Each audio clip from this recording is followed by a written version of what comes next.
امام زین العابدین علیہ السلام، امام سجاد، امام علی بن حسین کو کس نے اور کیوں زہر دے کر شہید کیا؟ امام زین العابدین واقعہ کربلا میں اپنے بابا امام حسین ابن علی علیہ السلام کے ساتھ جنگ میں شریک کیوں نہیں ہو سکے؟ واقعہ کربلا کے بعد ان کے ساتھ دربار یزید ابن معاویہ میں کیا سلوک کیا گیا؟ آپ کو امام سجاد کیوں کہا جاتا ہے؟ کس اموی حکمران کے دور حکومت میں امام زین العابدین علیہ السلام کو شہید کیا گیا؟ ناظرین، امام سجاد امام زین العابدین، جن کا اصل نام علی بن حسین بن علی بن ابی طالب ہے، آپ کو امام زین العابدین اور امام سجاد کے القابات سے پکارا جاتا ہے۔ آپ اہل تشیع کے چوتھے امام ہیں۔ آپ کا نام علی، کنیت ابو محمد اور لقب سجاد اور زین العابدین ہے۔ آپ کی ولادت کی خوشخبری حضور نبی کریم صلی اللہ علیہ وآلہ وسلم نے اپنی زندگی میں ہی دے دی تھی۔ امام زین العابدین مدینہ منورہ میں ہجرت کے 33ویں سال پیدا ہوئے۔ آپ کی والدہ امام حسین ابن علی علیہ السلام کی زوجہ محترمہ سیدہ شہربانو ہیں، جو شہنشاہ فارس خسرو پرویز کی بیٹی تھی۔ حافظ ابن کثیر لکھتے ہیں کہ ابو الزبیر نے کہا، ہم نے جابر بن عبداللہ سے سنا امام حسین علیہ السلام تشریف لائے تو حضور نبی کریم صلی اللہ علیہ وآلہ وسلم نے ان کا سر اور ماتھا چوما اور سینے سے لگایا، پھر اپنے پاس بٹھا کر فرمایا کہ میرے بیٹے حسین کے گھر اللہ تعالیٰ بیٹا دے گا جس کا نام علی ہوگا اور زین العابدین ہوگا۔ قیامت کے دن حاملین عرش فرشتوں میں سے ایک فرشتہ آئے گا اور کہے گا کہ سید العابدین کھڑا ہو، تو وہ زین العابدین ہوگا۔ ائمہ اہل بیت اطہار کی تعداد 12 ہے، جن میں امام زین العابدین چوتھے نمبر پر ہیں۔ امام حسین کی شہادت کے بعد منصب امامت پر فائز ہوئے۔ امام حسین علیہ السلام نے انہیں میدان کربلا میں جانے سے منع فرمایا تھا۔ واقعہ کربلا کے وقت امام زین العابدین شدید بیمار تھے۔ آپ کی عمر تقریباً 22 سال تھی۔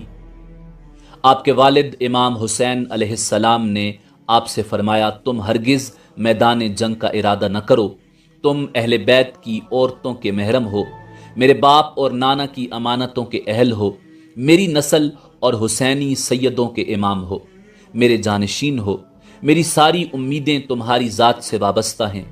امام زین العابدین نے اپنے بابا سے عرض کیا، آپ کے بعد میرا سینہ شدت غم سے پھٹ جائے گا۔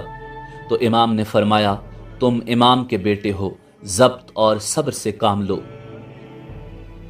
امام زین العابدین علیہ السلام نے عرض کیا کہ اللہ تعالیٰ صبر دے گا۔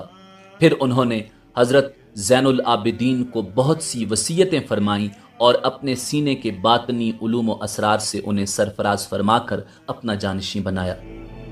آپ امام حسین علیہ السلام کی شہادت کے بعد منصب امامت پر فائز ہوئے اور آپ ہی طریقت و ولایت کے چوتھے امام ہیں۔ امام زین العابدین علیہ السلام واقعہ کربلا کے اصل راوی ہیں اور ان کی صحیح سند کے ساتھ ہی یہ پورا واقعہ امت تک پہنچا ہے۔ آپ کی زندگی پر سب سے زیادہ اثر واقعہ کربلا نے ڈالا تھا، کیونکہ شروع سے لے کر آخر تک تمام حالات کے آپ عینی گواہ اور شاہد ہیں۔ واقعہ کربلا کے بعد جو اثرات تھے وہ بھی امام زین العابدین کی وساطت سے ہی امت تک پہنچے ہیں۔ علامہ ابن کثیر لکھتے ہیں کہ ایک شخص نے امام زین العابدین علیہ السلام سے کہا کہ آپ ہمیشہ غمزدہ رہتے ہیں، کبھی آپ کے آنسو خشک نہیں ہوئے؟ تو انہوں نے جواب دیا کہ حضرت یعقوب علیہ السلام کے بیٹے حضرت یوسف علیہ السلام گم ہوئے تو ان کی جدائی میں ان کی آنکھیں رو رو کر سفید ہو گئی تھیں۔ میں نے تو اپنی آنکھوں کے سامنے اپنے گھر کے تمام افراد کو ذبح ہوتے دیکھا، میں کیسے غمزدہ نہ ہوں؟ اس غم کی وجہ سے میرا دل ٹکڑے ٹکڑے ہو گیا ہے۔ آپ نے لوگوں سے ملنا جلنا کم کر دیا اور سیاسی حالات و واقعات سے بھی خود کو الگ کر دیا تھا۔ امام زین العابدین بہت بڑے عابد اور زاہد تھے۔ امام مالک رحمت اللہ علیہ فرماتے ہیں کہ آپ کو کثرت عبادت کی وجہ سے ہی زین العابدین کہا جاتا ہے، یعنی عبادت کرنے والوں کی زینت۔ ایک دن اور ایک رات میں 1000 رکعت نماز نفل پڑھا کرتے تھے۔ علامہ ابن کثیر لکھتے ہیں کہ جب آپ وضو کرتے تو آپ کا رنگ زرد ہو جاتا، نماز کے لیے کھڑے ہوتے تو خوف خدا کی وجہ سے آپ کے جسم مبارک پر کپ کپی طاری ہو جاتی۔ جب لوگوں نے پوچھا تو آپ نے جواب دیا کہ تمہیں معلوم نہیں کہ میں کس کی بارگاہ میں حاضر ہو رہا ہوں۔ ایک مرتبہ آپ نماز ادا کر رہے تھے تو آپ کے کمرے میں آگ لگ گئی، آپ حالت سجدہ میں تھے، لوگوں نے چیخنا شروع کر دیا لیکن آپ نے سر انور نہ اٹھایا، آگ بجھا دی گئی۔ نماز سے فارغ ہونے کے بعد دریافت کیا کیا بات ہے؟ لوگوں نے پورا واقعہ بیان کیا۔ امام نے جواب دیا مجھے تو اس سے بڑی آگ نے مشغول کر رکھا تھا۔ آپ کی کنیز سے آپ کی عبادت کے متعلق پوچھا گیا تو اس نے بتایا کہ دن کو ہمیشہ روزہ رکھتے اور پوری رات عبادت میں رہتے، کبھی بھی آرام نہیں فرماتے تھے۔ روایات میں آتا ہے کہ ایک مرتبہ امام زین العابدین علیہ السلام نے حج کے لیے احرام باندھا تو تلبیہ یعنی لبیک نہیں پڑھی۔ لوگوں نے عرض کی حضور آپ لبیک کیوں نہیں پڑھتے؟ آپ دیدہ ہو کر ارشاد فرمایا مجھے ڈر لگتا ہے کہ میں لبیک کہوں اور اللہ عز و جل کی طرف سے لا لبیک کی آواز نہ آ جائے، یعنی میں تو یہ کہوں کہ اے میرے مالک میں بار بار تیرے دربار میں حاضر ہوں، اور ادھر سے یہ آواز نہ آ جائے کہ نہیں نہیں تیری حاضری قبول نہیں۔ لوگوں نے کہا حضور پھر لبیک کہے بغیر آپ کا احرام کیسے ہوگا؟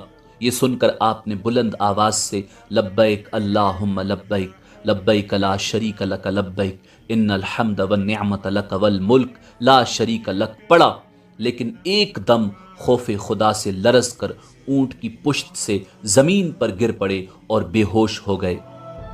جب ہوش میں آتے تو لبیک پڑھتے اور پھر بے ہوش ہو جاتے۔ اسی حالت میں آپ نے حج ادا فرمایا۔ روایات میں آتا ہے کہ دنیا میں 6 حضرات بہت روئے ہیں۔ حضرت آدم علیہ السلام جب جنت سے نکالے گئے تو آپ بہت روئے۔ حضرت نوح علیہ السلام اور حضرت یحییٰ علیہ السلام خوف خدا کی وجہ سے بہت روئے۔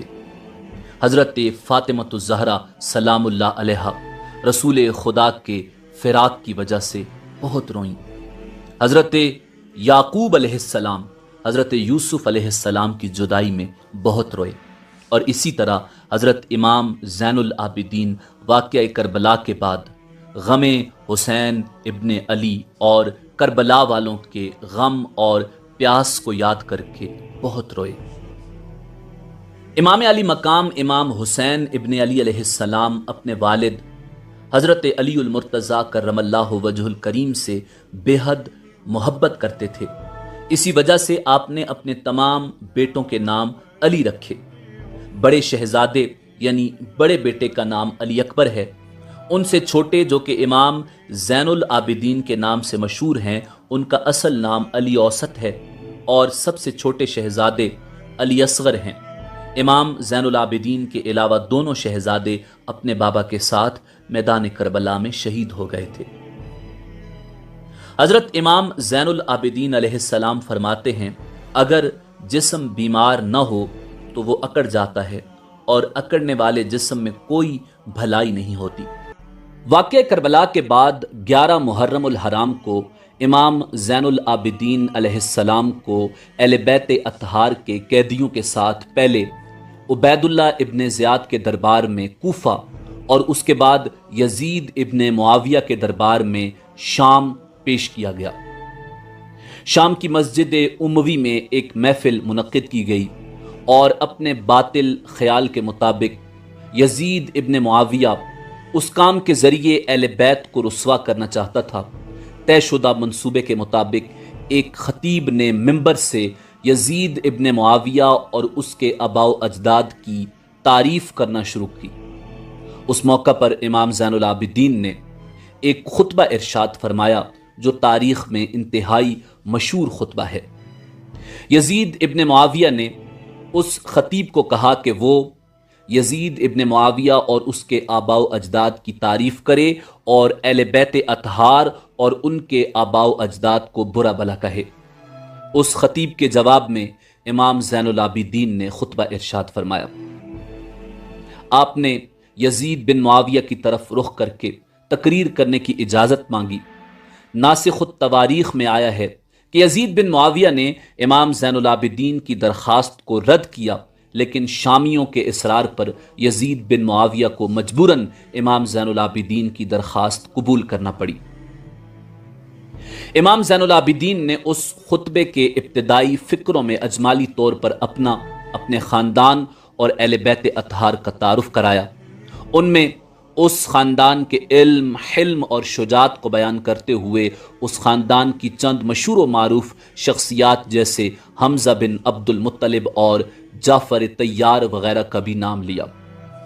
امام زین العابدین نے اس خطبے کا آغاز اللہ کے بابرکت نام سے کیا اور فرمایا، میں پسر زمزم و صفا و مروہ ہوں، میں فرزند فاطمہ زہرا ہوں، میں اس کا فرزند ہوں جسے پس گردن ذبح کیا گیا، میں اس کا بیٹا ہوں جس کا سر نوک نیزہ پر بلند کیا گیا۔ ہمارے دوست روز قیامت سیر و سیراب ہوں گے اور ہمارے دشمن روز قیامت بدبختی میں ہوں گے۔ اے مردمان شام، عوام الناس ہوشیار ہو جاؤ کہ اللہ تعالیٰ نے بے شمار انبیاء و اولیاء دنیا میں بھیجے، ان میں سے کچھ فضیلتیں اللہ تعالیٰ نے ہم کو خاص طور پر عطا فرمائیں، علم، حلم، بخشش، بزرگواری، محبت اور مومنین کے دلوں میں ہماری محبت قائم کی۔ یہ خطبہ سن کر لوگوں نے رونا اور شور مچانا شروع کیا تو یزید بن معاویہ گھبرا گیا کہ کوئی فتنہ نہ کھڑا ہو جائے، چنانچہ اس نے مؤذن کو کہا کہ آذان دے کر